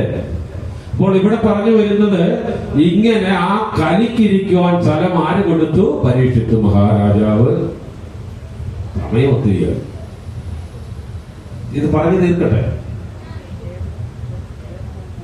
പോണം. അത് കഴിഞ്ഞിട്ട് പിന്നെ പരീക്ഷിത്ത് മഹാരാജാവ് എന്ത് ചെയ്യും? ഒരു ദിവസം നായാട്ടിനായിട്ട് പോകുന്ന വഴിയില് ഒരു ഉച്ച സമയം കൂടെയുള്ള എല്ലാരെയും വിട്ട് ഒറ്റയ്ക്കായി പോയി കാട്ടിനുള്ളിൽ പോയി അവിടെ ഒരു ഋഷീശ്വരൻ ധ്യാനത്തിലിരിക്കുന്നു. അപ്പോൾ ഈ കിരീടവും വെച്ചുകൊണ്ടാണ് പോയത്, സ്വർണ്ണ കിരീടം. അപ്പൊ ആ സ്വർണ്ണ കിരീടത്തിൽ ആരുണ്ട്? ഇങ്ങോട്ട് കൊടുത്തിട്ട് മേടിച്ചതാ. കലി ഇരിപ്പുണ്ട്. നേരെ ഒരു ആശ്രമത്തിൽ ചെന്നു. ഒരു ചക്രവർത്തി വന്നിട്ട് ഇവിടെ ഒരിറ്റു വെള്ളം ദാഹിച്ചു വലഞ്ഞു വരുന്ന നമ്മുടെ ഇവിടുത്തെ രാജാവ് ഇങ്ങോട്ട് വരികയാണെങ്കിൽ എന്തെല്ലാം അറേഞ്ച്മെന്റ് നമ്മൾ ചെയ്യും, അല്ലേ? പക്ഷെ ആ ചക്രവർത്തി അങ്ങോട്ട് ചെന്നപ്പോൾ ഈ ഋഷീശ്വരൻ ധ്യാനത്തിലിരിക്കുകയായിരുന്നു. വെള്ളം ചോദിച്ചിട്ട് കൊടുത്തില്ല. ദേഷ്യം വന്നു. അവിടെ കിടന്ന ഒരു ചത്ത കാകോദര ഗുണകം എന്നാണ് നമ്മുടെ, അതായത് ചത്ത പാമ്പ്. ഈ ചത്ത പാമ്പിനെ വില്ലിന്റെ അറ്റം കൊണ്ട് എടുത്ത് പരീക്ഷത്തിന്റെ കഴുത്തെ ചുറ്റിയിട്ടിട്ട് പോയി. അവിടുന്ന് തിരിഞ്ഞ് മുനികുമാരൻ കാണുന്നു. മുനികുമാരൻ പരീക്ഷിത്ത് മഹാരാജാവിനെ ശപിക്കുന്നു. ഇന്ന് 7-ാം ദിനം നീ തക്ഷകന്റെ ദർശനമേറ്റ് മരണം സംഭവിക്കുമെന്ന് പറഞ്ഞു ശാപം കൊടുക്കുന്നു. അങ്ങനെ ആ കഥ അങ്ങനെ അതാണ്. അതുകൊണ്ടാണ് നമുക്ക് ഇന്ന് എന്ത് കിട്ടിയത്? ഇപ്പോൾ ഭാഗവതം കിട്ടിയത്, അല്ലേ? ആ പരീക്ഷിത്ത് മഹാരാജാവിന് ആ ബ്രാഹ്മണ ശാപത്തിൽ നിന്നും മോക്ഷം നേടുവാൻ താൻ എന്ത് ചെയ്യണം, ആരെ ഭജിക്കണം, എങ്ങനെ ഭജിക്കണം എന്നും അറിയാതെ ഗംഗയുടെ തീരത്തിരിക്കുമ്പോഴാണ് ശുഭബ്രഹ്മശ്രീമതി ഭാഗവതാമൃതം പകർന്നു പരീക്ഷിത്ത് മഹാരാജാവിനെ ഞാൻ ഭാഗവതം പറഞ്ഞു തരാം, അങ്ങേക്ക് മോക്ഷപ്രാപ്തി നേടും. ഇതൊക്കെ മുമ്പേ പറഞ്ഞതാണ്. ഇതെല്ലാം കഴിഞ്ഞു. അപ്പം ഇതിങ്ങനെയാണ് വരുന്നത്. ഇത് കഴിഞ്ഞിട്ട് ദ്വിതീയ സ്കന്ധത്തിൽ വിരാട് പുരുഷ വർണ്ണനമാണ്. ഭഗവാന്റെ ഈ 7 ലോകം, ഭഗവാന്റെ പാദങ്ങള് പാതാളമാണ്, പാദതലം, കാലിന്റെ മുട്ട്, ഇങ്ങനെ ശരീരം മുഴുവൻ അംഗോഭാഗങ്ങളെ വർണ്ണിക്കുന്നു ദ്വിതീയ സ്കന്ധം മുഴുവനും. അത് കഴിഞ്ഞ് തൃതീയ സ്കന്ധത്തിൽ മൈത്രേയനും, അല്ലെ, വിദുര മൈത്രേയ സംവാദത്തിലൂടെ അടുത്ത കാര്യങ്ങളെല്ലാം പറഞ്ഞ് പിന്നെ ഇവിടുത്തെ സൃഷ്ടി ബ്രഹ്മാവ് സൃഷ്ടി ആരംഭിക്കുന്നത്, ഇങ്ങനെയുള്ള കാര്യങ്ങൾ. അപ്പൊ ചുരുക്കത്തിൽ ഒരു ഇച്ചിരി കാര്യങ്ങൾ പറയാം. ഇന്ന് വരെ കഴിഞ്ഞത്. അപ്പോൾ ഈ കലി ബാധിക്കുന്ന എല്ലായിടും നാരദ കേട്ടോ, ഈ കലി ബാധിക്കുന്ന ഭൂമിയിലോട്ട് നാരദർ ഇങ്ങോട്ട് വരും. നാരദർ ഇങ്ങോട്ട് വരുമ്പോൾ ഇവിടെ എല്ലാം കലി ബാധിച്ചിരിക്കും. അപ്പൊ നാരദർ എന്ത് വിചാരിക്കും? ഒരു കാര്യം ചെയ്യാം, ഈ സംസ്കാരങ്ങളെ, ഈ ധർമ്മങ്ങളെ ഒക്കെ ഞാൻ എങ്ങനെ ഈ ആളുകൾക്കൊക്കെ പറഞ്ഞു കൊടുക്കും കലികാലത്തിലുള്ളവർക്ക്. അപ്പോൾ നാരദരുടെ ഐഡിയ എടുക്കും. എന്ത് ചെയ്യാം? ഈ എല്ലാവർക്കും സമയമില്ലല്ലോ. പിന്നെ ഇതേക്കൂട്ടി ഇപ്പൊ ഇവിടെ ഇരിക്കുന്ന എല്ലാം റിട്ടയർഡ് ചെയ്ത ആൾക്കാരല്ലേ. അപ്പൊ ഈ റിട്ടയർമെന്റ് കഴിഞ്ഞിരിക്കുന്ന കുറെ ആൾക്കാരെ വിളിച്ചിട്ട് അവർക്ക് ഈ ധർമ്മങ്ങൾ ഇതെല്ലാം പഠിപ്പിക്കും. ഒരു ക്ലാസ് റൂം ഒക്കെ റെഡിയാക്കി ബോർഡും പെൻസിലും പേനയൊക്കെ വെച്ചിട്ട് എല്ലാവരെയും വിളിച്ചു വരുത്തി ക്ലാസ്സിൽ ഇരുത്തിയിട്ട് പറഞ്ഞു, ഇവരെയൊക്കെ പഠിപ്പിക്കാം. അപ്പൊ ഇവരുടെ വീട്ടിൽ പോയിട്ട് ഇവരുടെ കുഞ്ഞുങ്ങളെയൊക്കെ പഠിപ്പിച്ചോളൂല്ലോ എന്നും പറഞ്ഞ് ഇവരെ വിളിച്ച് ഇതൊക്കെ പറഞ്ഞു പഠിപ്പിക്കാനായിട്ട് വിളിച്ചിരുത്തിയപ്പോ ഉണ്ടല്ലോ, ഇതേക്കൂട്ട് എല്ലാവരും ഈ ക്ലാസ് റൂമിൽ ഇരിക്കുന്നു. നാരദർ ഇതൊക്കെ പഠിപ്പിച്ചോണ്ടിരിക്കുക. അപ്പം ചിലതൊക്കെ ചോദിക്കുമ്പോൾ ചിലരൊക്കെ ആണെങ്കിൽ ഇങ്ങനെ തലകുലുക്കുന്നുണ്ട്. അപ്പൊ നാരദർ വിചാരിച്ച് ഇവരൊക്കെ ഇതെല്ലാം പഠിച്ചുകൊണ്ടിരിക്കുകയാണ്. പിന്നെ കണ്ടത് ഇങ്ങനെ വിളിക്കുക, എന്താ ഉറങ്ങുക. അതായത് ആരോഗ്യമുള്ള ശരീരത്തിലെ ആരോഗ്യമുള്ള മനസ്സുള്ളൂ, അല്ലേ? അല്ലാത്തപ്പം ഈ ശരീരം വിചാരിക്കുന്നോട്ട് മനസ്സ് നിൽക്കുവോ? ഇല്ല. ജനിച്ചപ്പോൾ ഉണ്ടായിരുന്ന ശരീരമാണോ ഇപ്പൊ? അതെല്ലാം പോയി. നമ്മൾ അറിയുന്നില്ല, അതെല്ലാം മാറി മാറി വേറെ ആയിപ്പോ അല്ലേ. അപ്പൊ മനസ്സിലായി ഈ പ്രായമുള്ളവരോടൊന്നും പറഞ്ഞിട്ട് കാര്യമില്ല. അപ്പൊ പിന്നെ വിചാരിച്ചു പിന്നെ ആരോട് പറയും, എന്താ ഒരു കാര്യം ചെയ്യുക, മധ്യപ്രായക്കാരെയൊക്കെ വിളിച്ചുകൊണ്ട് വരാം. അങ്ങനെ മധ്യപ്രായക്കാരെ വിളിച്ചപ്പോ അവർക്കാണെങ്കിൽ എന്തെല്ലാം പ്രശ്നമാണ്. അവരാണ് കല്യാണം കഴിച്ച് കുടുംബസ്ഥനായിട്ട് ജീവിക്കുന്നു, അവരവരുടെ മക്കളെ നോക്കണം, ഭാര്യമാരെ അവരെന്തെങ്കിലും ചുരിദാർ മേടിച്ചു കൊടുത്തില്ല പ്രശ്നം ഉണ്ടാക്കും, കുഞ്ഞുങ്ങൾക്ക് മേടിച്ചു കൊടുത്തില്ല പ്രശ്നം. അതിന്റെ അപ്പറെ ഭാര്യയ്ക്ക് ചുരിദാർ മേടിച്ച ഇവിടെ അമ്മ പിടിക്കും, നീ എനിക്ക് മേടിക്കുന്നില്ല അവർക്ക് കൊടുക്കും. ഇങ്ങനെ പല പല പ്രശ്നങ്ങളിൽ കിടന്ന് ഇവരെയൊക്കെ ഉടലുമ്പോഴാണ് ഇവരെ വിളിച്ച് ക്ലാസ്സിന് വെച്ചാൽ ഇവരുടെ മനസ്സെങ്ങാനും ഇവിടെ നിൽക്കുമോ ഇല്ല. അപ്പോഴാണ് വിചാരിച്ചത് എന്നാ ഒരു കാര്യം ചെയ്യാം, കൊച്ചു പിള്ളേരെ വിളിക്കാം. കൊച്ചു പിള്ളേരെ വിളിക്കാമെന്ന് വിചാരിച്ചിട്ട് 5 വയസ്സുള്ള പ്രായത്തിലുള്ള കുഞ്ഞുങ്ങളെ വിളിച്ച് ക്ലാസ് കൊടുത്താൽ അവരിതൊക്കെ പഠിച്ചുകൊള്ളുമല്ലോ എന്നെല്ലാം വിചാരിച്ച് ഇങ്ങനെ പോകുമ്പോഴാണ് 5 വയസ്സുള്ള ഒരു കുഞ്ഞ് ഇതാണ് ഓടി വരുന്നു കരഞ്ഞുകൊണ്ട്. അപ്പൊ ചോദിച്ചു ഇവനെ തന്നെ പിടിച്ചേക്കാം. അങ്ങനെ ആ ചോദിച്ചപ്പോ ഈ കുഞ്ഞ് പറഞ്ഞേ, കുഞ്ഞെ നീ എവിടെ പോവാണെന്ന് ചോദിച്ച പറയുക, ഞാൻ തപസ് ചെയ്യാൻ പോകും. 5 വയസ്സുള്ള നീ എന്തിനാ തപസ് ചെയ്യാൻ പോകും? അത് എന്റെ കുഞ്ഞമ്മ എന്നെ അവഹേളിച്ചു, കുഞ്ഞമ്മ എന്നെ അവഹേളിച്ചു, ഞാൻ കളിയാക്കി, ഞാൻ എന്നോട് പറഞ്ഞു. ഏതാ കഥ അറിയില്ല, ധ്രുവകുമാരന്റെ കഥ. അച്ഛന്റെ മടിയിലിരിക്കണമെന്ന് പറഞ്ഞിട്ട് ഉത്തമനെ ഇരുത്തി സുരുചിയും സുനീതിയും. ഒരമ്മ സുരുചിയുടെ മകനാണ്, നല്ല സുരുചി നല്ല രുചിയുള്ളത് അല്ലേ, സുനീതി എന്ന് പറഞ്ഞാൽ നീതിയുള്ളത്. അപ്പൊ ഭർത്താവിന് 2 ഭാര്യമാരുണ്ട്, ആരോടായിരിക്കും ഇഷ്ടം? സൗന്ദര്യം കൂടുതലുള്ളവരോട്, അല്ല നീതി കൂടുതലുള്ളവരോട് ഇഷ്ടം കാണും ഇല്ല. അപ്പൊ സുനീതിയുടെ മകനാണ് ധ്രുവൻ. ധ്രുവൻ എന്ന് പറഞ്ഞാൽ ഉറച്ച മനസ്സോട് കൂടിയവൻ. ആ സുരുചിയുടെ മകനാണ് ഉത്തമൻ. അപ്പോൾ ഈ ഉത്തമൻ അച്ഛന്റെ മടിയിൽ ഇരിക്കുന്ന കണ്ടപ്പോൾ ഏതൊരു കുഞ്ഞിനും ആഗ്രഹം വരുമല്ലോ, എന്റെ അച്ഛന്റെ മടിയിൽ എനിക്ക് വന്നിരിക്കണം. അങ്ങനെ ഇങ്ങനെ നഖമൊക്കെ ചുറ്റിത്തിരിച്ച് അവിടെ നിന്നപ്പോഴാണ് സുരുചിയായ അമ്മ പറഞ്ഞു, മോനെ നീ എന്തിനാ അവിടെ നിൽക്കുന്നത്, നിനക്ക് ഈ ജന്മം സാധിക്കുകയില്ല, നിനക്ക് അതിന് അങ്ങനെ ആഗ്രഹമുണ്ടെങ്കിൽ നീ അടുത്ത ജന്മം എന്റെ വയറ്റിൽ വന്ന് പിറക്ക്, അപ്പോൾ നിനക്ക് ഈ അച്ഛന്റെ മടിയിൽ ഇരിക്കാൻ പറ്റൂ. അല്ല നീ പൊക്കോളാൻ പറഞ്ഞ അങ്ങനെ ഓടി അങ്ങനെ കരഞ്ഞോണ്ട് അമ്മയുടെ അതിനെന്ത് ചെയ്യണം, നീ വിഷ്ണുവിനെ പോയി പ്രാർത്ഥിക്കാനാ പറയുന്നത്. അങ്ങനെ അമ്മയുടെ ചെല്ലുമ്പോ അമ്മ പറയും, ആ കൊച്ചമ്മ പറഞ്ഞത് ശരിയല്ലേ, ചേത്തയൊന്നും പറഞ്ഞില്ലല്ലോ, ആ വിഷ്ണുവിനെ ഭജിക്കാനല്ലേ പറഞ്ഞേ, എന്നാ ഞാൻ പോവാന്ന് പറഞ്ഞ അങ്ങനെ പോയതാണ് ഈ ധ്രുവകുമാരൻ പോകുന്ന വഴിക്ക് നാരദന് കണ്ടത്. അപ്പൊ നാരദന് പറഞ്ഞു, കുഞ്ഞ് അപമാനത്തെയും സമ്മാനത്തെയും നിനക്ക് ഒന്നായി കണ്ടുകൂടി, 5 വയസ്സല്ലേ പ്രായമുള്ളൂ, എല്ലാത്തിനും തിരിച്ചറിയാൻ പ്രായമായോ, നീ പോയിട്ട് എന്തിനാ തപസ് ചെയ്യുന്നെന്നെല്ലാം പറഞ്ഞിട്ടൊന്നും അപ്പോൾ മനസ്സിലായി പിള്ളേരോട് പറഞ്ഞിട്ടും കാര്യമില്ല. അപ്പോഴാണ് നാരദർ വിചാരിക്കുക, അപ്പോൾ ഇനി ഒറ്റ പരിപാടിയേ ഉള്ളൂ. എന്താണെന്നറിയാവോ, ഈ ഗർഭിണിയാകുന്ന പെൺകുട്ടികളെ അവരെ വിളിച്ച് ഈ കാര്യങ്ങളൊക്കെ പറഞ്ഞാൽ അല്ലേ, ഗർഭിണിയായിട്ടിരിക്കുമ്പോൾ ഈ അമ്മയോട് പറഞ്ഞു കൊടുക്കുന്നത് കേൾക്കുന്ന ആരാ? അതാണ് അഭിമന്യു അല്ലേ, അർജുനന്റെ മകനല്ലേ. അവിടെ ആ ഗർഭത്തിൽ കിടക്കുമ്പോഴാണ് ഈ ഭഗവാൻ ഉപദേശമെല്ലാം കൊടുക്കുന്നത്. അപ്പോൾ ഉറങ്ങിപ്പോയി അമ്മ. ഉണർന്നിരുന്നപ്പോൾ പറഞ്ഞതൊക്കെ കുഞ്ഞു കേട്ടു. അവിടുന്ന് ഇറങ്ങി വരുന്ന കാര്യം പറഞ്ഞപ്പോ ഉറങ്ങിപ്പോയി അല്ലേ. അതുകൊണ്ട് പ്രഹ്ലാദൻ ഇവിടെ അപ്പൊ ഈ ഗർഭിണിയായ സ്ത്രീയെ അന്വേഷിച്ച് ഇങ്ങനെ നടക്കുമ്പോഴാണ് രാവിലെ ഞാൻ പറഞ്ഞില്ലേ, ദേവേന്ദ്രൻ ആരെ പിടിച്ചുകൊണ്ടുവരുന്നു? കയ്യാതുവിനെ, ഹിരണ്യകശിപുവിന്റെ ഭാര്യയായ കയ്യാതുവിനെ പിടിച്ചുകൊണ്ട് പോവുക. അപ്പോഴാണ് അങ്ങനെ ആശ്രമത്തിൽ കൊണ്ടുപോയി ഈ നാരായണ മന്ത്രങ്ങളെല്ലാം ചൊല്ലിക്കൊടുത്തപ്പോൾ ആ ആസുരികമായ സ്ത്രീയുടെ വയറ്റിൽ ആസുരിക ഭാവത്തിൽ പിറന്ന കുഞ്ഞ് ഭഗവത് നാമം ചൊല്ലുന്ന സാത്വിക ഭാവത്തിലുള്ള ഒരു കുഞ്ഞായി പിറന്നു എന്ന് നമുക്ക് പറഞ്ഞു തന്നപ്പോൾ നമ്മൾ പഠിക്കേണ്ടത് എന്താണ്?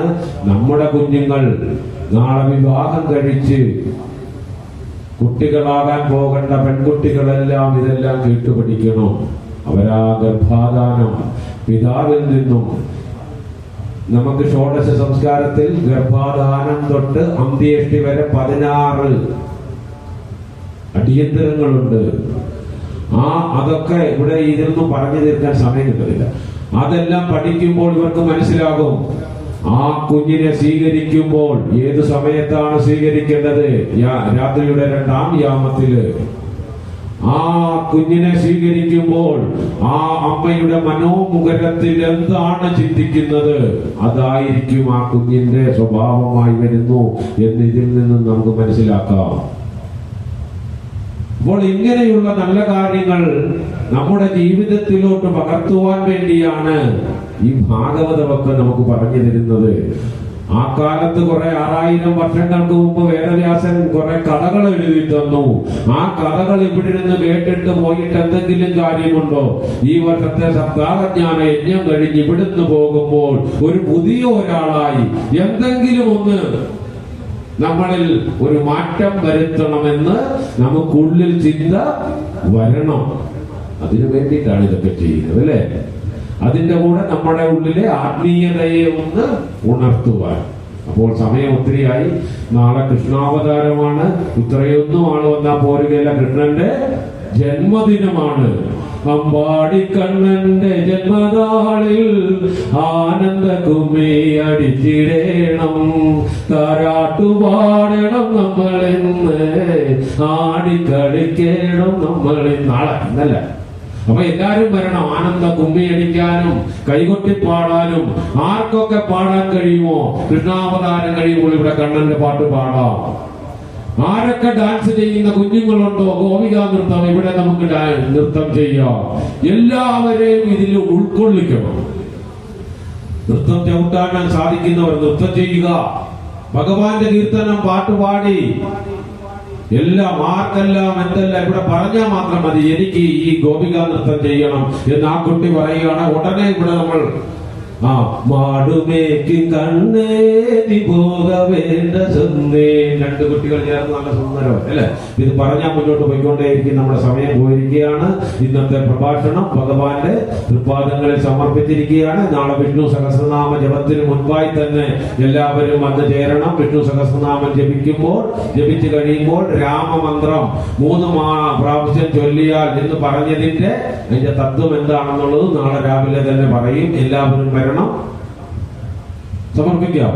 എന്റെ ഈ ചെറിയ വാക്കുകൾ ഭഗവാന്റെ തൃപ്പാദങ്ങളിൽ അർപ്പിക്കുകയാണ്. അമ്മ മഹാമായിയുടെ തൃപ്പാദങ്ങളിൽ അർപ്പിച്ചുകൊണ്ട് ഓം കരചരണകൃതം വാ കായജം കർമ്മജം വാ ശ്രവണനയനജം വാ മാനസം വാപരാധം വിഹിതം അവിഹിതം വാ സർവമേ ദർശമസ്വ ശിവ ശിവ കരുണാർത്ഥേ ശ്രീമഹാദേവ ശംഭോ.